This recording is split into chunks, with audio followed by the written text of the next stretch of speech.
Blessed be everyone. Welcome to my YouTube channel. Today I wanted to talk about why the tarot court cards can be really difficult cards to read, particularly when you're starting out in the tarot, and a couple of tips on how you can get more acquainted with the court cards so that they become easier to read in a reading. But before we do, I'm Sandra from mysterywitchschool.com, author of Crafting Your Wiccan Path. If you want to know more about Wicca, witchcraft, tarot and shadow work, hit the subscribe button and the notification bell so that you don't miss any videos. If you want to know where to start your witchcraft practice but you're just not sure, then download my free video, How to Start Your Witchcraft Practice. There's a link in the description field below this video. When it comes to the court cards, a lot of people tell me that they struggle with understanding how to read the court cards in a reading. And I can totally empathize with that because they would be the hardest cards for me when I remember learning the tarot, and were difficult cards for a very, very long time. When you look at the court cards and compare them with the other cards, say in the Waite-Smith deck, you'll find that the other cards can often give away their meaning simply by what the characters in the cards are actually doing in the cards. And even with the major arcana, you can kind of get a sense of what the feeling is or the theme is around the card because of the pictures on the card. But I find that the court cards can sometimes be a little challenging because often what you've got is just either somebody sitting on a throne or somebody's on a horse, or you've got, say, the pages just with their tool, such as a wand or a sword, and they're kind of either looking at it or they're posed in some way with it. It's kind of more like a pose. It's not like they're necessarily doing anything in the picture. So, and I think because they're not sort of doing anything or appear to be with a lot of symbolism, like you'll get in the major arcana, they can be confusing. Plus, they generally represent people or personality characteristics as well in a reading. And this can be very confusing too, particularly if you get more than one court card coming up in a reading. It's hard to know, well, is this the person I'm reading for? So is the court card representing the querent, or is the court card representing somebody in the querent's life? And if there's more than two or maybe three court cards, then how the hell do you deal with that? And a lot of it comes from experience, a lot of it comes from trial and error.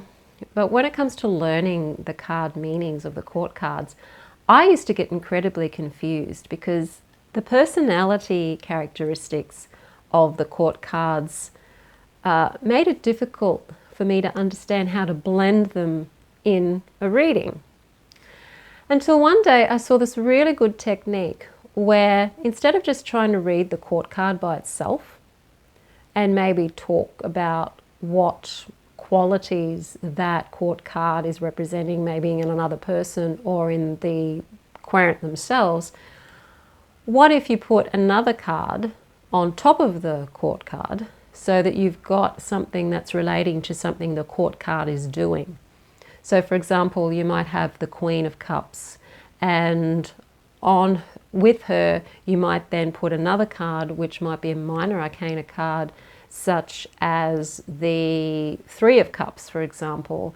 And so you could sort of say that there's a party or some sort of gathering going on, a celebration going on around the Queen of Cups. So she might be hosting a party, or she might be hosting some sort of a gathering. And so you can sort of put an action to the personality, and sometimes that could make it easier to read. And I found that to be really, really helpful in reading at times.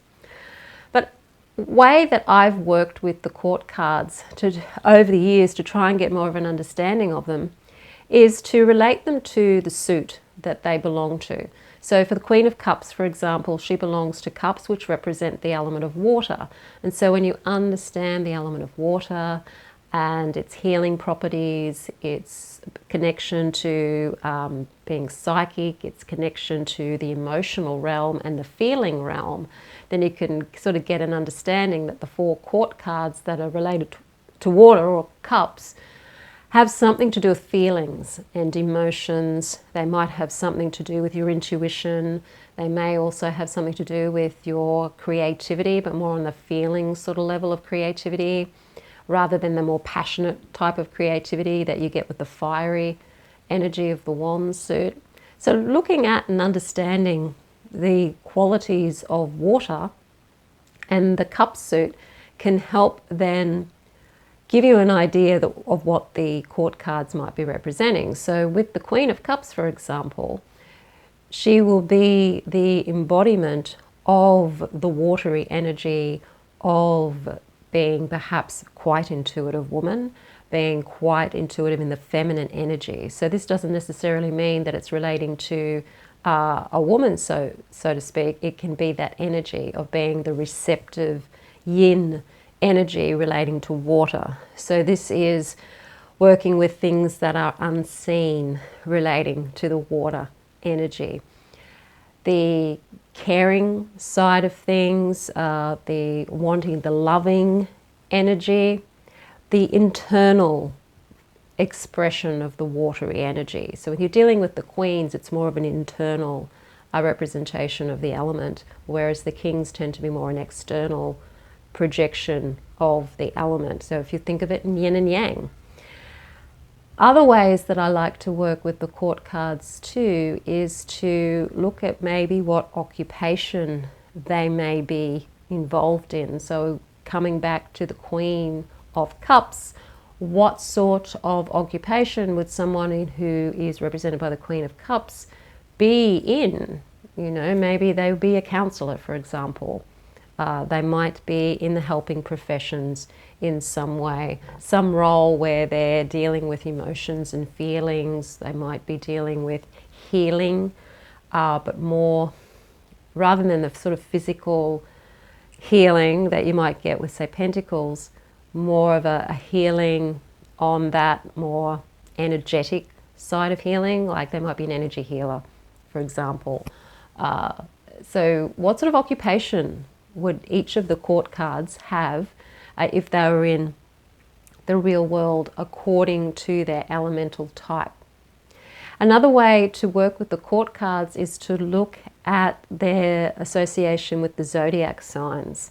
So when you're looking at the kings, you've got the cardinal signs in that suit. So the King of Cups, for example, would be Cancer because it's the cardinal sign within the water, the three water signs. The Queen of Cups is Scorpio, and the Knight of Cups is Pisces.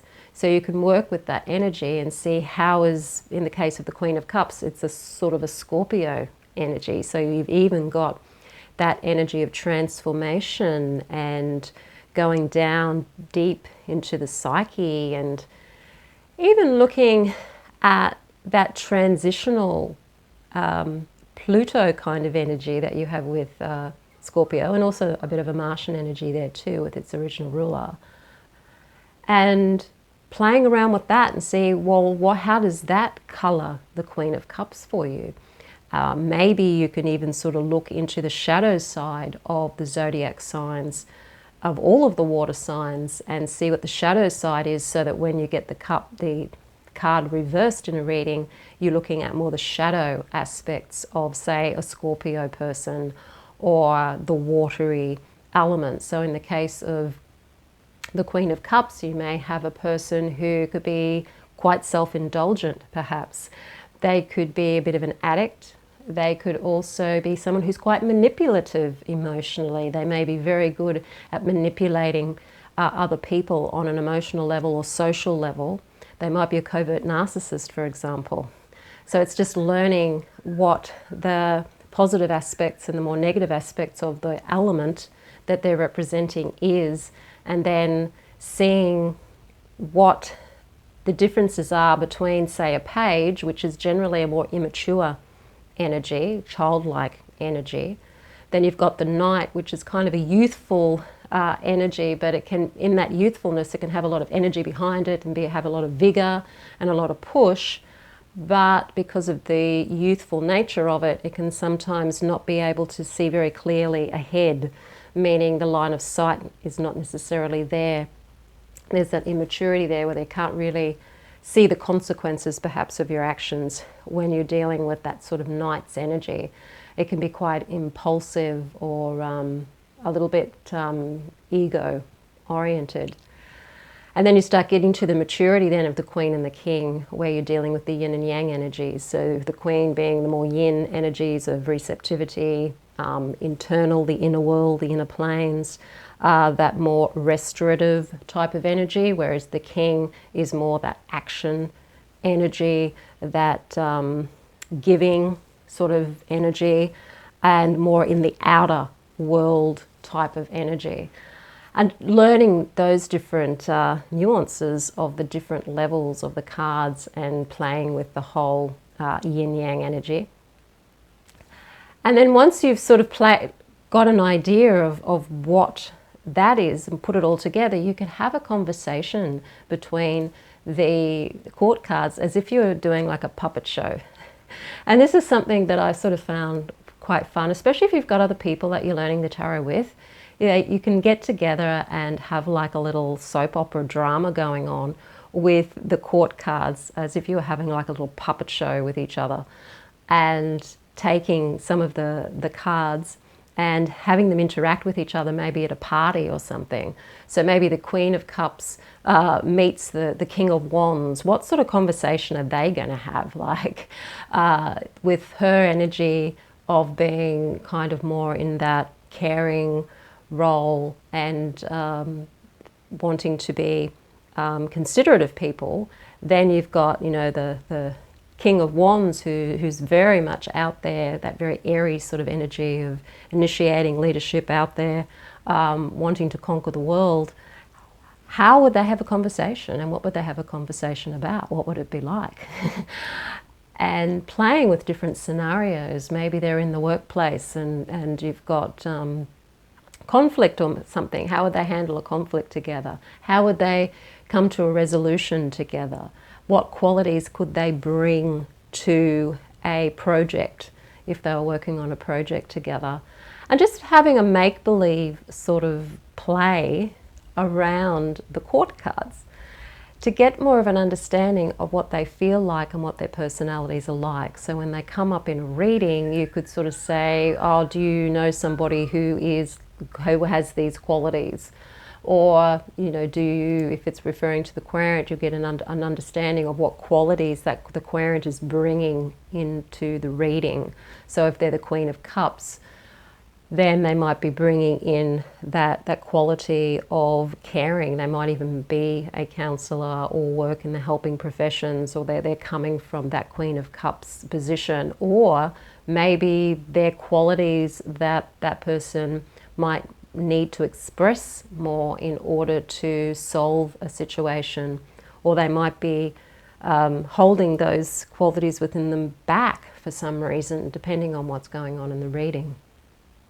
Another fun thing to do to learn the court cards is to take on the role yourself as the court cards, and imagine that if you're an actor and you're acting the role of one of the court cards, what scene would you be acting in? What would the story be about?